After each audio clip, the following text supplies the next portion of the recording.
Assalamualaikum warahmatullahi wabarakatuh. Selamat pagi, anak-anakku yang Bapak cintai dan banggakan. Let's go.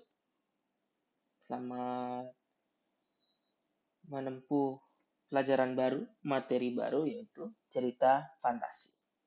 Oke, kita akan mulai lagi materi berikutnya setelah minggu lalu kamu long weekend. Pertemuan kemarin kalian membahas ulangan harian bersama Bapak, gitu ya. Jadi ini masuk ke ciri-ciri dan unsur-unsur cerita fantasi. Perhatikan gambar di bawah ini. Ada yang tahu ini apa? Ya. Ini adalah yang kita kenal dengan MCU atau Marvel Cinematic Universe. Ya. Ini adalah MCU, tokoh-tokohnya mulai dari Iron Man, Hulk, Iron Man 2, Thor, hingga terakhir ada di Avenger Endgame ya. Endgame masih belum masuk di sini. Jadi ini adalah cerita apa? Kira-kira nyata atau fantasi? Ini adalah cerita fantasi. Setiap tokohnya memiliki kekuatan khusus ya, memiliki kemampuan khusus dalam dalam menjalani kehidupannya di film itu masing-masing ya. Jadi itu Marvel Cinematic Universe. Berikutnya, ya ini dia yang Bapak bilang kemarin. Salah satu karya yang menggugah Bapak untuk mau membaca novel, yaitu ada Harry Potter. Dari The Sorcerer's Stone sampai The Deathly Hallows. Ya. Ini juga disebut sebagai karya cerita fantasi. Jadi ini juga sangat berhubungan sekali antara cerita dengan tokoh, di mana tokoh utamanya si Daniel Radcliffe ini waktu masih muda, masih anak-anak sampai ya remaja tingkat akhir ya. Nah, di Indonesia pun juga ada namanya BCU atau BCU ya. Itu adalah Bumi Langit Cinematic Universe. Ada apa aja di sana? Ada Gundala yang udah tayang filmnya tahun lalu. Ada Godam, ada Tira, ada Merpati, Aquanus, Maza, Sri Asih, Nusantara, Virgo, Tora, dan Sembrani. Ya, ini diambil sumbernya dari pantau.com. Ini akan tayang, jadi akan mungkin selesainya 2023 atau 2024 ya. Kalau kondisi COVID-nya juga sudah hilang, jadi syuting-syuting bisa mulai lagi ya. Ini contoh-contoh dari tokoh fantasi yang mungkin sering kamu lihat di sekitar kalian. Oke.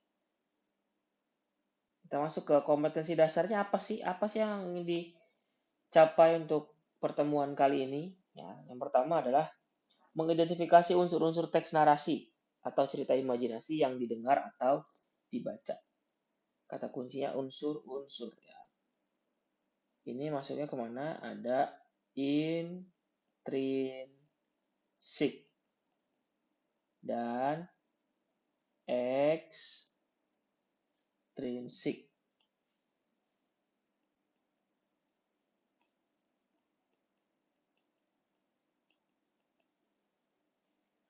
Oke. Lanjut.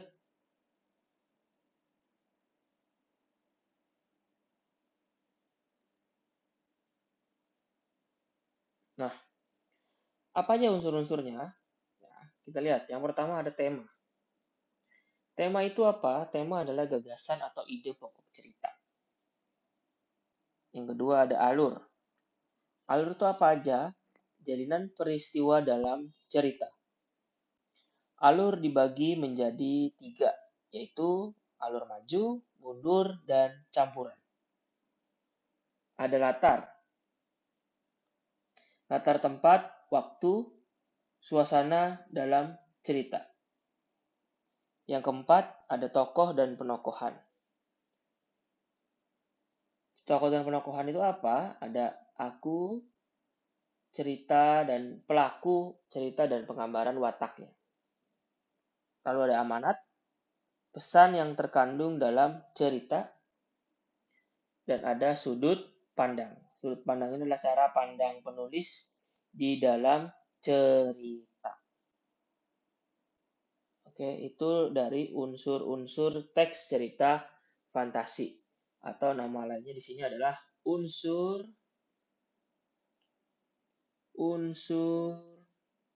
intrinsik. Oke, ini nama lainnya. Kita mulai dari yang pertama, yaitu tema. Tadi tema apa di sini? Gagasan atau ide pokok cerita. Langsung saja baca teksnya ya. Setelah melalui beberapa koridor dan berjumpa dengan penjaga, kami sampai ke sebuah aula yang luas dan besar. Di bagian tengah aula tersebut terdapat sebuah karpet biru tua yang menuju tahta sang raja. Tahta tersebut sangat megah dengan lapisan berlian yang melapisi ujung-ujung tahta. Sang raja sedang berdiri di sana, dengan beberapa orang di sampingnya yang terlihat sebagai panglima perang dan juga penyihir. Sang raja memakai sesuatu yang terlihat seperti armor baja dengan jubah berwarna biru ungu bagai galaksi. Kira-kira temanya apa ini? Kita lihat kata kuncinya, ada apa yang pertama? Ada sang raja. Ada tahta.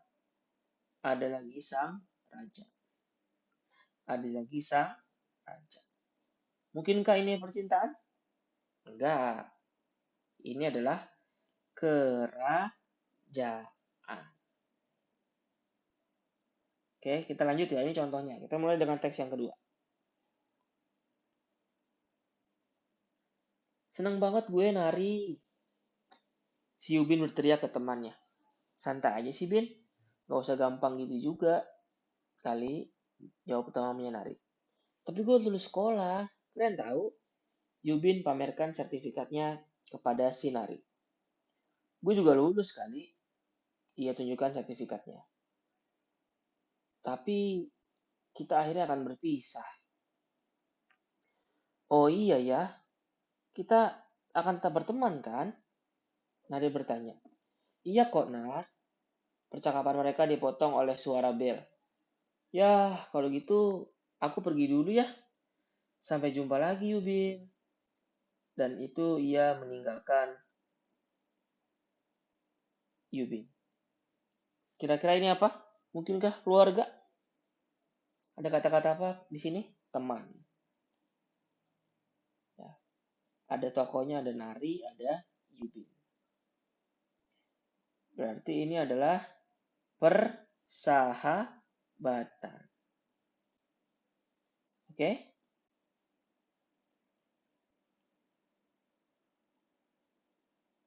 Jelas ya? Lanjut. Coba. Ada yang tahu nggak ini apa? Futura mengantar Kalibri ke desanya. Oke. Dan mengenalkan Kalibri ke keluarganya. Ini namanya Tahoma. Dia adik saya, kata Tahoma. Kemudian Futura menunjukkan Kalibri ke orang tuanya. Ini ayahku namanya Papyrus dan ibu saya namanya Swiss. Habis Futura mengenalkan keluarganya kepada Kalibri, Futura menanyakan, di mana rumah Kalibri? Saya rumahnya bukan di sini, jawab Kalibri. Terus di mana? Tanya Futura. Di luar dan dari bawah tanah. Kira-kira apa temanya ini? Apa? Ya, betul. Lebih kencang lagi? Iya, keluar. Gak. Betul sekali. Lanjut. Tanganku kembali berisyarat terima kasih, dan ia kembali menangkapnya dengan senyum. Dengan ucapan sama-sama. Senyumku mengembang sepanjang hari itu. Mungkin kali ini Tuhan mengabulkan doaku. Mungkin ini saatnya untuk aku bahagia. Ada kata apa di sini? Tuhan. Berarti temanya apa? Ketuhanan. Gampang ya, tema ya. Kamu tinggal cari inti ceritanya, membahas apa, maka itulah jawabannya. Itulah dari ketuhanan yang muncul di teks tersebut. Gitu.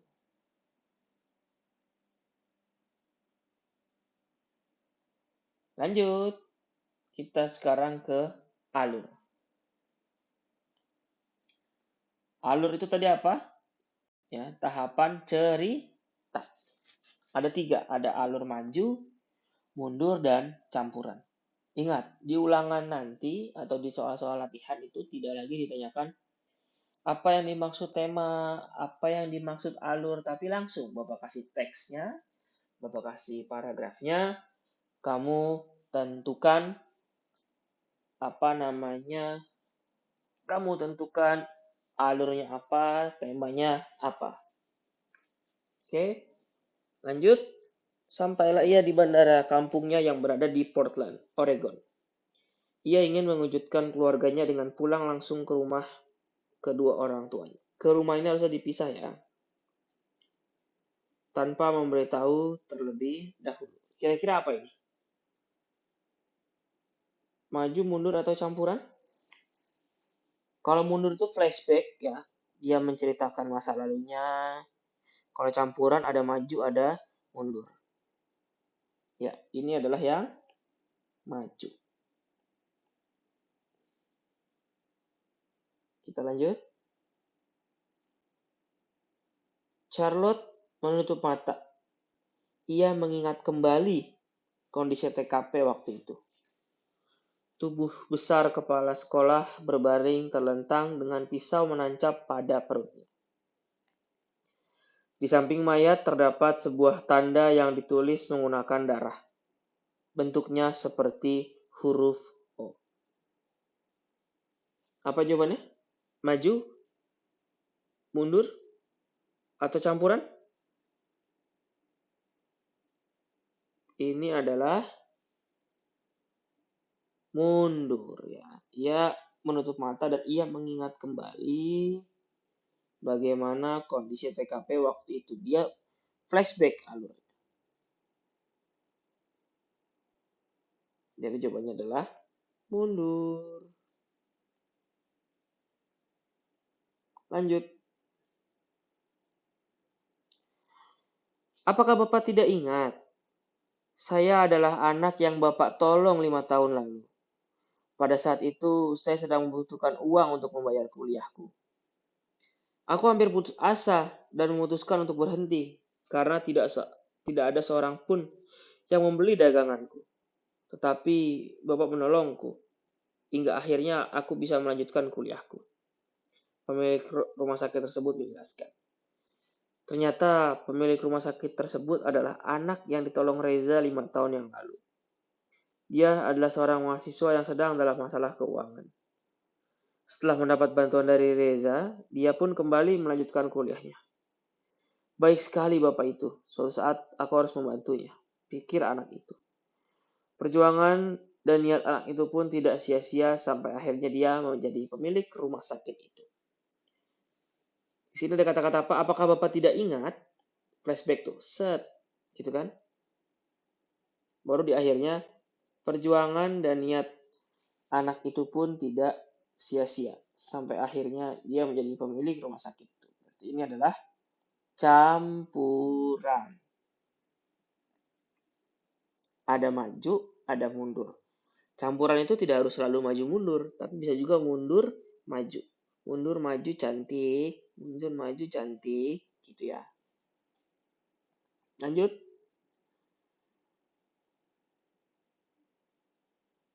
Nah, kita sebelum ke latar ke sini dulu. Jadi ada tahapan alur. Pola tahapan alur dalam cerita. Yang pertama ada, jadi ini tanda panahnya begini ya.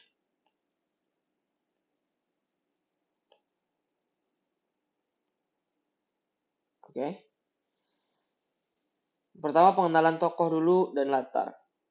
Dikenalkan misalnya tokoh utamanya siapa. Apakah sesosok werewolf misalnya, atau daun yang Bapak ceritakan waktu itu, Jadi tokoh itu harus dikenalkan di awal, tidak boleh di akhir ya.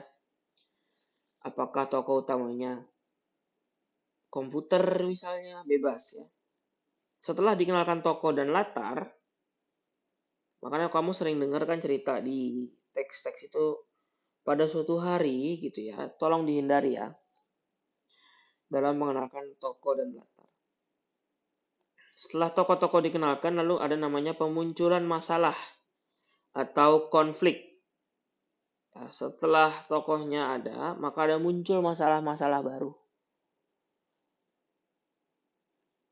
Setelah muncul masalah, konfliknya mulai menegang. Menegang tuh mulai naik tensinya.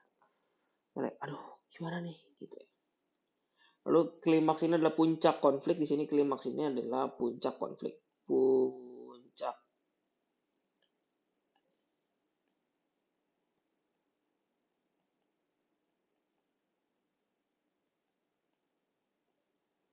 Konflik mereda dan penyelesaian. Oke. Kalau kita ambil sebuah cerita misalnya. Ada seorang tokoh utama yang menemukan dompet di pinggir jalan. Ia berniat mengembalikan. Ia dituduh menjadi maling. Ia digebukin warga sekitar. Puncak konfliknya di mana? Ketika ia dituduh menjadi maling. Pemunculan masalahnya di mana? Ketika tadi ia menemukan dompet. Itu ya. Mulai menegangnya di mana? Mulai menegangnya ketika ia ingin mengembalikan dompetnya, tapi dia ketemu ternyata sama warga, disangkalah sebagai maling. Gitu ya. Itu namanya pola tahapan alur. Kita akan masuk ke latar.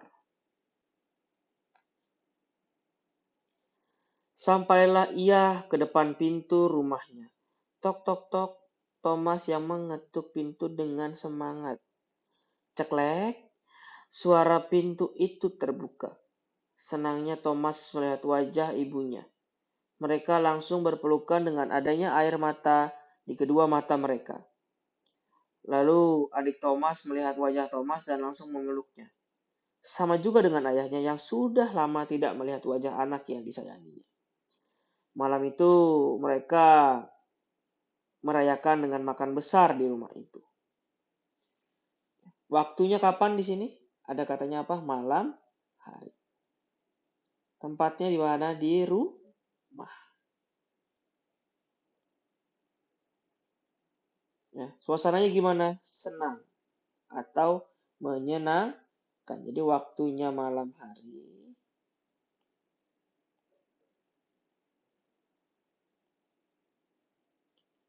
Tempatnya rumah.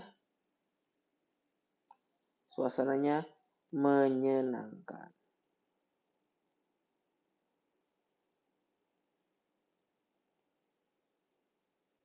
Jadi gitu ya, di ulangan pun nanti atau di soal-soal latihan, tidak lagi ditanyakan pengertian dari latar tempat apa, latar waktu apa, latar suasana gimana, enggak. Tapi Bapak berikan teks, lalu kamu tentukan latarnya apa. Itu ya. Kita lanjut. Ini tadi sudah. Nah, masuk ke tokoh. Tokoh itu apa? Tokoh adalah individu rekaan yang mengalami peristiwa atau memiliki sifat di dalam berbagai peristiwa dalam cerita.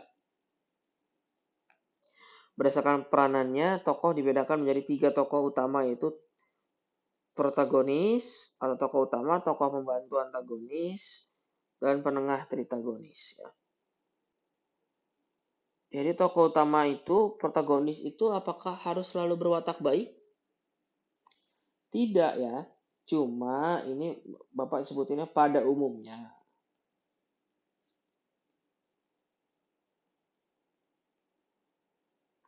Berwatak baik.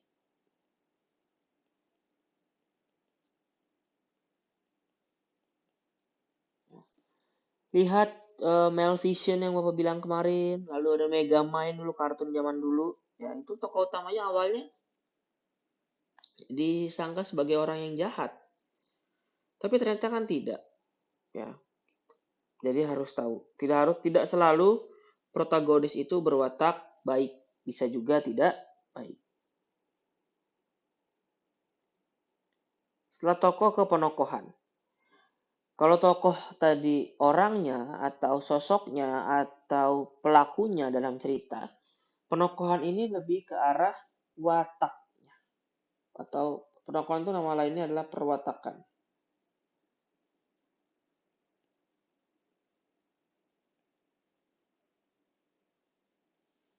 Ya,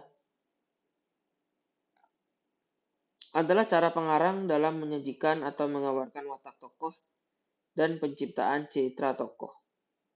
Penokohan secara umum dibedakan menjadi dua, yaitu penokohan secara langsung dan tidak langsung. Kita mulai dari penokohan dulu ya. Yang secara langsung berarti yang muncul, yang disampaikan oleh wataknya. Penokohan artinya penggambaran watak atau citra tokoh dilakukan secara tersamar.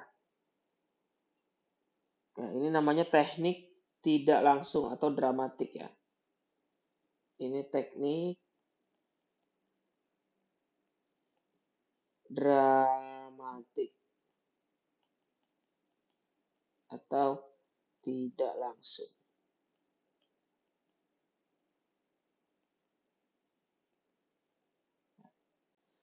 Contoh, misalnya Bapak sebut saja namanya Abdul. Abdul adalah anak yang dermawan. Itu berarti wataknya disampaikan secara langsung. Dermawan. Lalu ada misalnya Adi setiap hari menyumbangkan uang jajannya untuk pengemis yang ada di depan sekolahnya. Adi wataknya dermawan juga. Iya. Tapi tadi tidak Bapak tulis kan ya. Di situ wataknya dermawan. Nah, kamu taunya itu dari tadi tingkah laku atau tindakan tokoh. Jadi watak itu ada yang disampaikan secara langsung, ada juga yang disampaikan secara tidak langsung. Tidak langsung ada apa aja? Ada yang pertama pikiran tokoh. Lebih ke arah menurutku bla bla bla bla apa. Aku berpikir ia adalah bla bla bla bla apa. Dialog atau ucapan tokoh. Kata kuncinya lihat tanda petik. Tingkah laku atau tindakan tokoh. Lingkungan sekitar tokoh, reaksi tanggapan dari tokoh lain, dan keadaan fisik tokoh. Kita lihat contohnya ya. Thomas adalah seseorang yang sangat rajin belajar. Oleh karena itu, ia berhasil kuliah di Duke University dengan beasiswa penuh. Karena Thomas mempunyai banyak prestasi di bidang akademik maupun di bidang olahraga. Wataknya apa di sini? Thomas anak yang rajin. Wataknya rajin. Cara penggambarannya apa? Secara langsung ya. Disampaikan secara langsung oleh pengarang. Bukti wataknya apa nih kalimatnya? Thomas adalah seseorang yang sangat rajin belajar.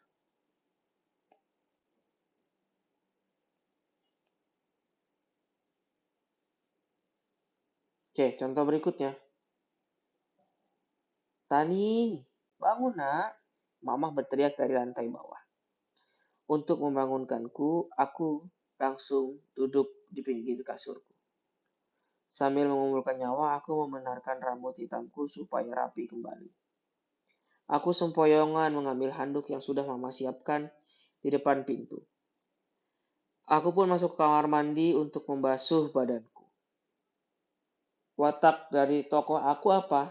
Anak yang penurut ya. Nah, bisa apa malas? Bisa juga karena dia bangunnya kesiangan. Cara penggambarannya gimana? Dia dipanggil orang tua langsung bangun. Dia langsung duduk. Dia langsung mengambil handuk yang disiapkan hingga masuk kamar mandi untuk membasuh badanku. Jadi cara penggambarannya melalui tingkah laku tokoh. Tingkah laku tokoh aku di situ.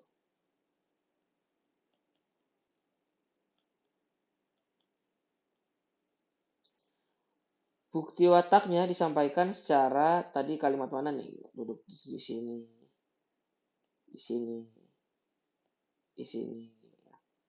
Disampaikannya secara tidak langsung melalui tingkah laku tokoh. Sekarang penokohan tokoh ibu gimana?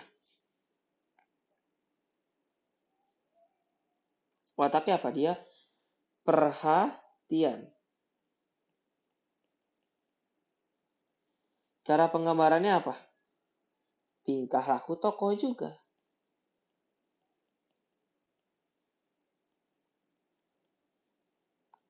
Bukti wataknya ketika dia sih membangunkan. Tani bangun nak. Gitu kan. Lalu yang kedua, ketika mama menyiapkan anduk di depan kamar mandi. Jadi masih sangat perhatian terhadap anaknya. Siapa yang suka masih diginiin di rumah? Jangan langsung bilang, ah mama emang aku anak kecil. Memang kamu udah gede. Kalian tuh masih kategori remaja awal, anak-anak tingkat akhir. Ya. Oke, kita lanjut. Amanat. Amanat itu adalah pesan yang ingin disampaikan kepada pembaca. Amanat dalam cerita bisa berupa nasihat, anjuran, atau larangan untuk melakukan atau tidak melakukan sesuatu. Yang jelas, amanat dalam sebuah cerita pasti bersifat positif. Contohnya ada sebuah cerita, amanatnya hendaknya kita selalu berbakti ya, kepada orang tua.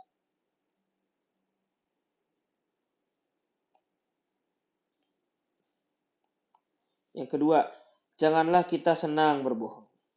Oke. Lanjut. Sudut pandang adalah posisi pengarang dalam ceritanya. Bisa jadi ia menjadi tokoh dalam cerita tersebut, dalam kurung pengarang berada di dalam cerita, namun bisa juga dia hanya menjadi pencerita saja. Pengarang berada di luar cerita.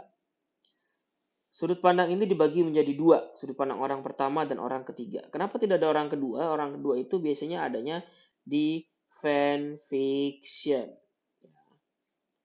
Jadi silahkan dipahami dulu bahwa dalam sebuah cerita itu hanya ada dua, ya, hanya ada dua sudut pandang, orang pertama dan orang ketiga. Lanjut, sudut pandang orang pertama. Sudut pandang orang pertama, posisi pengarang berada dalam cerita. Ia terlibat dalam cerita dan menjadi salah satu tokoh dalam cerita. Bisa jadi tokoh utama atau tokoh pembantu. Salah satu ciri sudut pandang orang pertama adalah menggunakan kata ganti aku dalam cerita. Oleh karena itu, sudut pandang pertama sering juga disebut sudut pandang akuan. Bukan akuin ya. Siapa yang mau diakuin? Iya. Yeah. Lanjut. Sudut pandang orang pertama dibagi menjadi dua. Sudut pandang orang pertama pelaku utama dan sudut pandang orang pertama pelaku sampingan. Bedanya apa? Kalau hanya satu cerita aku saja, maka menjadi tokoh utama, maka sudut pandang pelaku utama. Tapi kalau misalnya ada kata-kata aku dan berperan sebagai pendamping atau pembantu, contohnya Aku akan menceritakan hebatnya ayahku. Ya, maka itu disebutnya orang pertama pelaku sampingan. Lanjut, sudut pandang orang ketiga. Dari sudut pandang orang ketiga, pengarang berada di luar cerita. Artinya dia tidak terlibat dalam cerita. Pengarang berposisi tak ubahnya seperti dalang atau pencerita saja.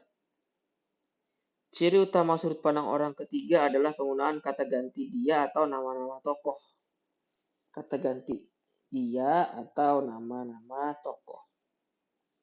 Oleh sebab itu dia disebut sudut pandang dia. Sudut pandang orang ketiga juga dibagi dua, yaitu sudut pandang orang ketiga serba tahu. Pengarang mengetahui segala tingkah laku. Apa aja namanya serba tahu itu berarti lawannya serba tempe ya? Oh bukan. Ya, serba tahu itu berarti tahu segalanya mulai dari tingkah laku, perilaku, keadaan lahir batin, dan juga apa? Isi hatinya dia tahu dan lain-lain dari tokoh cerita. Kenapa dia serba tahu? Karena pengarang itu ibaratnya adalah sang pencipta tokoh di dalam cerita yang ia buat. Jadi dia tahu segalanya, tahu cita-citanya, tahu pikirannya, tahu kegalauannya, dan lain-lainnya. Sudut pandang orang ketiga pengamat. Pengarang hanya mengetahui sebatas pada kondisi lahiriah atau nama lainnya ini adalah yang terlihat kasat mata. Apa aja contohnya? Misalnya warna baju, raut muka, raut wajah, cara berjalan,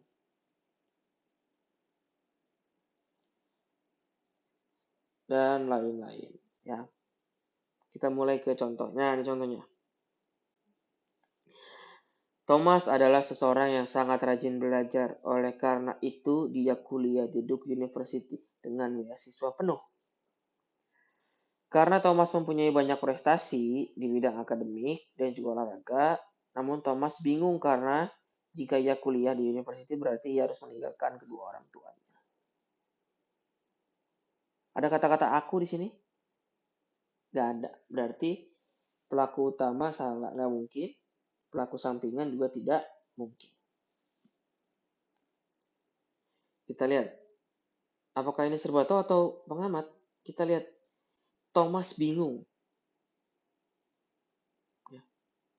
Bingung itu lebih ke arah serba tahu. Dia tahu bingung ini kan ada di isi hatinya.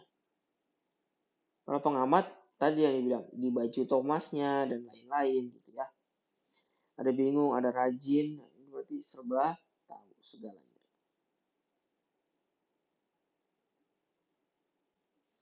Berarti orang ketiga pengamat, salah.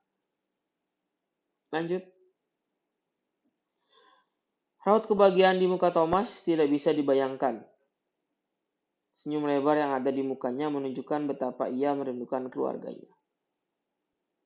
Apakah orang pertama ada kata-kata aku? Tidak ada. Berarti sini coret, coret. Ada yang hanya terlihat di sana?